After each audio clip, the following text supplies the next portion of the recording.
Good evening, this is Rashad Mitchell coming to you live from my YouTube channel as I continue on my part series. The week that was college football history review, the 1964 college football season. Now we'll be talking about week 3, the games that were played on October 3rd, 1964. We're going to start with North Carolina State beating Maryland by a score of 14-13. Now, Young Terps charged from the locker room, sending Stocky tailback Tom Hickey wide left for a 77-yard touchdown run on the first play. When Maryland blocked punt in the second quarter, halfback Bobby Collins carried it 39 yards to touchdown. After his team's second touchdown, Maryland coach Tom Nugent inexplicably gambled and failed on a two-point try to make State go for 2 if it scored. NC State did score, rallied in the second half on sophomore quarterback Charlie Nagel's 2 touchdown runs. But fullback kicker Gus Andrews had easy time winning game with his 2 conversion kicks. Next, Virginia beat Virginia Tech by a score of 20-17. And I took 7 years to defeat Virginia Tech, and Cavaliers 13-51-1 since their resounding 1957 win over Virginia Tech needed late heroics from quarterback Tom Hodges and Larry Molinari to turn the trick. Virginia used surprise shotgun formation in the first half to cover 14-0 lead. Cavaliers halfback Carol Jarvis had 42 yards rushing on 9 carries and a touchdown, ran over fullback linebacker Darrell Page at goal line for a first quarter touchdown. Halfback John Pencabbage circled right in to score in the second quarter. It was completely different in the third quarter as Galvez jumped to 17-14 lead. Virginia Tech defensive tackle Sandy Woody fell on a fumble at the Virginia 36-yard line to set up sub quarterback Bobby Owens' 12-yard touchdown strike to end Bob Churchill. After missing 2 field goals in the first half, Hokies kicker Billy Cranwell made 30-yard field goal, and fullback Sonny Utz bowled his way a touchdown in 17-14 edge, and so it stayed until Virginia coach Bill Elias alternated quarterbacks Bob Davis and Hodges on the last drive, and Molinari slipped between 2 defensive backs with 20 seconds left to catch Hodges' winning 29-yard pass. Afterward, Virginia coach Bill Elias said with tears welling in his eyes, "I've never had any thrills any bigger." Next was an upset performed by Kentucky. The Kentucky Wildcats upset number 7 Auburn in a shutout 20-0. With their second straight upset, the red-hot Kentucky Wildcats made their first appearance in the AP Top 5 since November 20th, 1950.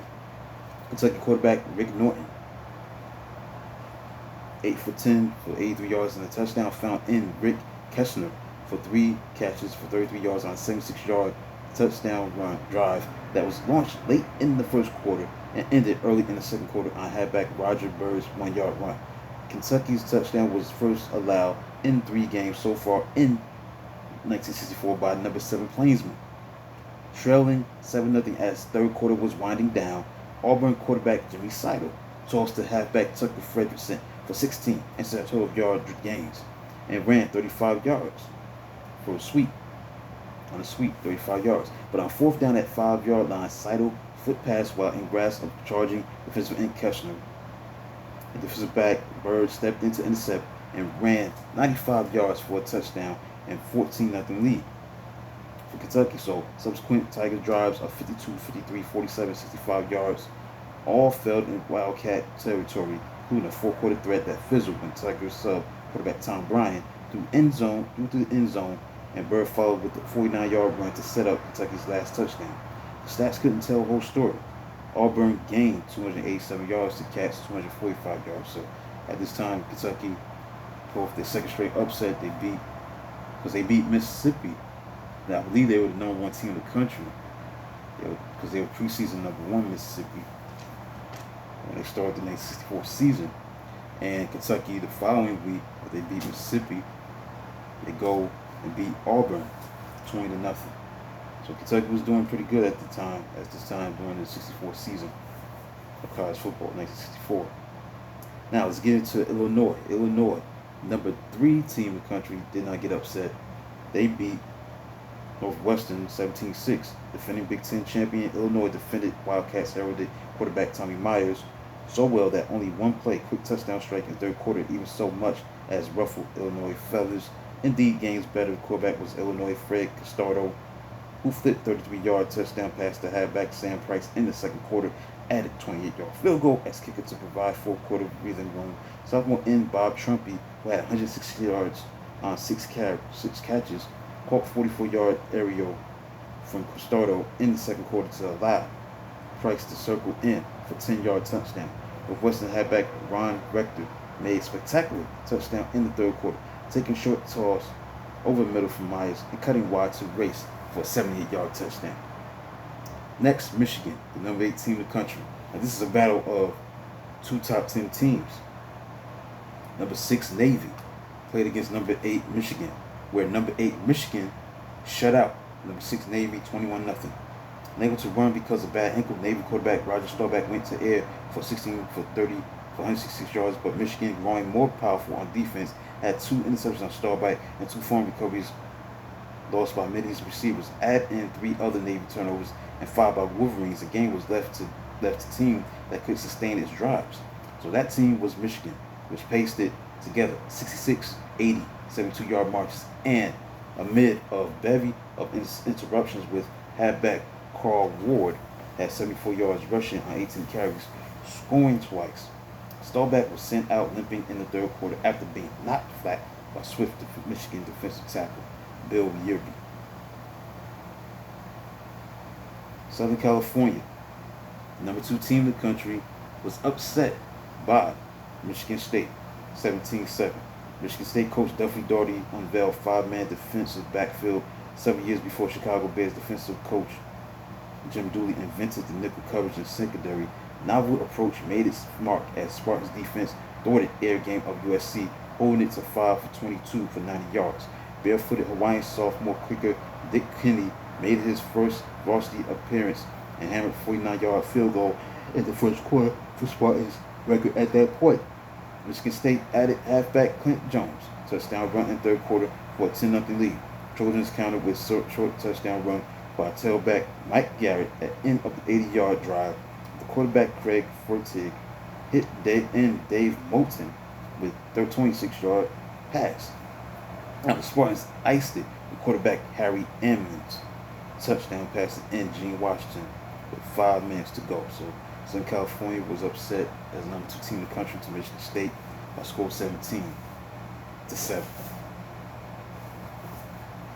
Iowa upset number 10 Washington 28-18. Quarterback Gary Snook connected 19 of 32 for 215 yards and 2 touchdowns. Iowa riddled Washington with 2 touchdowns in the first quarter. So halfback Carl Noonan caught 17-yard hook pass for the first Hawkeyes touchdown and faked so well that defensive back tackled air at 3-yard line. Now Huskies took over in the second quarter, zooming to 18 points. Starting things in the right direction for Washington was bad punt snap that went for safety when Huskies end Jerry Williams trapped Iowa punter Mickey Moses in the end zone. Halfback Charlie Browning scored just 7 plays after free kick. Halfback kicker Ron Medved scored 12-yard touchdown, added kick conversion kick, and later 31-yard field goal. Trailing 18-14, Hawkeyes defensive back Bob Sorensen made interception of Washington quarterback Bill Douglas in the last 2 minutes of the third quarter to set up in Dick O'Hara's 6-yard catch in the corner of end zone. Snook's second touchdown throw. Now Snook iced it with short touchdown run after Washington guard punter Rick Redmond bobbled 4th down punt snap to O'Hara at own 26-yard line. Number 9, Notre Dame beat Purdue by score of 34-15.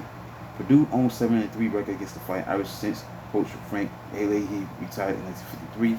Now, Boilermakers jumped to a 7-0 lead on quarterback by a greasy sneak at end of 74-yard drive late in the first quarter, but didn't score again until sub quarterback Doug Holcomb flipped touchdown pass for a touchdown to end Bob Hedrick in the last 31 seconds. And coach Ara Parsega's home debut, Notre Dame proved no fluke, trouncing Boilermakers. Quarterback John Hewitt sparked attack with 2 scoring passes and put Irish ahead 14-7 with 20-yard touchdowns flipped to end. Jack Snow had 82 yards receiving on 6 catches. Notre Dame's mid-sophomores on defense combined for third quarter touchdown. A sack from Kevin Hardy, blocked punt that end Alan Page picked up the streak 57 yards for the touchdown. That built the Irish lead to a 21-7 lead at the time. Next, Oklahoma State beat Missouri by a score of 10-7. Kansas State beat Colorado by a score of 16-14. Wyoming beat Kansas 17-14. Arkansas beat Texas Christian by a score of 29-6. A myriad of mistakes nearly cost the Arkansas Razorbacks fumbles and drop passes littered first half, in which Hogs stopped snorting at TCU 19-5, 19, 17-yard lines in the first half. The Porkers righted themselves long enough for defensive back Billy Gray, occasional quarterback, to come to offensive aid with 9-yard pass to open 47-yard touchdown trip. Starting quarterback Fred Marshall fired sideline pass to tailback Jackie Brozell, who stepped 21 yards to 1-yard line behind end Richard Trail's wrist block. Marshall scored on third down for 7-0 lead that lasted into fourth quarter. Horned Frogs coach Abe Martin inserted score lead quarterback Kenton Nix, who hit in Charles Kenwood 4 passes for 53 yards, including threaded 15-yard touchdown pass that brought the score to 7-6. TCU defensive back Joe Ball quickly made intercepts that he returned to Porter's 34-yard line, but defensive back Gray made a big turnaround with his own interception. Arkansas defensive back Harry Jones made game-breaking 24-yard interception touchdown return for 14-6 lead. Gray made another interception to set up tailback Bobby Burnett's 5-yard touchdown smash. Texas, the number 1 team in the country, beat Army by a score of 17-6. The Cadets played stunning defense to smear Steers' run game in the first half. Army quarterback Riley Stickway mesmerized Texas on a 48-yard touchdown drive for an early 6-0 lead after Cadets defensive tackle Bill Zadell made fumble recovery. Longhorns kicker Dave Conway halved it to 6-3 with 38 yards for field goal. Stickway broke away for a 71-yard dash, but Army was flagged for clipping part of its crippling 140 yards in penalties. After stern halftime speech by coach Darrell Royal, the Longhorns defense responded, allowing only 2 yards rushing the rest of the game, as superb linebacker Tommy Nobis had 28 tackles in total. 28 tackles. Tailback Ernie Coy caps a 5-yard drive with a touchdown run on first play of fourth quarter for Texas' first lead at 10-6. Pointed Coy's 71-yard quick kick provided field position, which turned into his second touchdown. Next, Oregon State beat Baylor 13-6 as Oregon State kicker Steve Clark's first pair of field goals put Beavers up 3-0 in the first quarter. Baylor missed second quarter opportunity at Beavers' 3-yard line after a 66-yard drive was featured by 26 13-yard catches by halfback Lawrence Elkins, who had 105 yards, I think, on 6 catches. I believe that's the case. I might be wrong, but I think that was the case as far as him catching the ball out of the backfield. He scored 26 13-yard catches by halfback Lawrence Elkins, 105 yards. Had to be on 6 catches and 105 yards receiving. But Bears quarterback Terry Southwell brought them back and hit Elkins with a 33-yard touchdown. Beavers quarterback Paul Brothers rushed 16 times for 95 yards rushing on 16 attempts. Tallied Beavers' only touchdown on a 9-yard trip around left end in the second quarter. Now, Oregon State led 10-6 at halftime. And Ken Hodge, who caught 121 yards receiving on 6 catches, caught his share of passes from Southwell, 121 yards receiving on 6 catches, but Beavers defense put plenty of pressure on Southwell to clinch the win. So that concludes a look at week 3, the week that was college football season review, 1964 college football season, week 3, October 3rd, 1964. Now let's look at the October 5th AP poll. Number 1, Texas. Number 2, Illinois. Number 3, Alabama. Number 4, Ohio State. Number 5, Kentucky. Number 6, Notre Dame. Number 7, Michigan. Number 8, Nebraska. And there was a tie for the 9th spot between Michigan State and Arkansas. So that concludes a look at the games that were played during week 3 of October 3rd, 1964. Week 3 includes the week that was college football history review, the next 64 college football season. Please like and subscribe to the channel. Comment whenever you try to make an attempt to watch the channel and watch this video. Until then, I'll do a video of this magnitude tomorrow. Until then, talk to you tomorrow.